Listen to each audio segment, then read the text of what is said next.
ಬಿಜೆಪಿಗೂ high command ಇದೆ, ಕಾಂಗ್ರೆಸ್ಗೂ high command ಇದೆ. ಕಾಂಗ್ರೆಸ್ಸು 50 ವರ್ಷ ಈ ರಾಜ್ಯದಲ್ಲಿ ಆಡಳಿತ ಮಾಡಿದಾಗ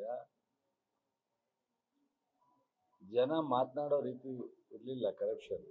ಇವತ್ತೇನಾದ್ರು ರಾಷ್ಟ್ರದಲ್ಲಿ ಕರಪ್ಷನ್ ಅಂತ ಅನ್ನೋದು ಶುರುವಾಗಿದ್ರೆ ಅದು ಬಿಜೆಪಿ NDA ಪಕ್ಷಗಳ ಅಂಗಪಕ್ಷಗಳ ಆಡಳಿತದಲ್ಲಿ ಪ್ರಾರಂಭ ಆಗಿದೆ.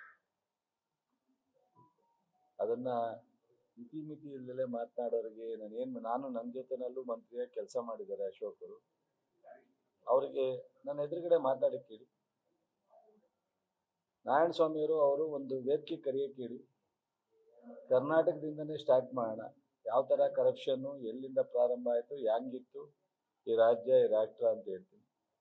ಸೊ ನಮ್ಮ ಪಕ್ಷದ ರಾಹುಲ್ ಗಾಂಧಿಯವರು ಇವತ್ತಿಗೂ ಸಹ ಭಾಳ ಈ ದೇಶದ ಸ್ವತಂತ್ರ ನಂತರ ಏನು ನಮ್ಮ ನಾಯಕರುಗಳು ಅಡಿಪಾಯ ಹಾಕಿಕೊಟ್ಟಿದ್ರು ಆ ಹಿನ್ನೆಲೆಯಲ್ಲಿ ಪಕ್ಷವನ್ನು ಮತ್ತು ಆಡಳಿತವನ್ನು ಕೊಡಬೇಕು ಅಂತ ಬಯಸೋರು.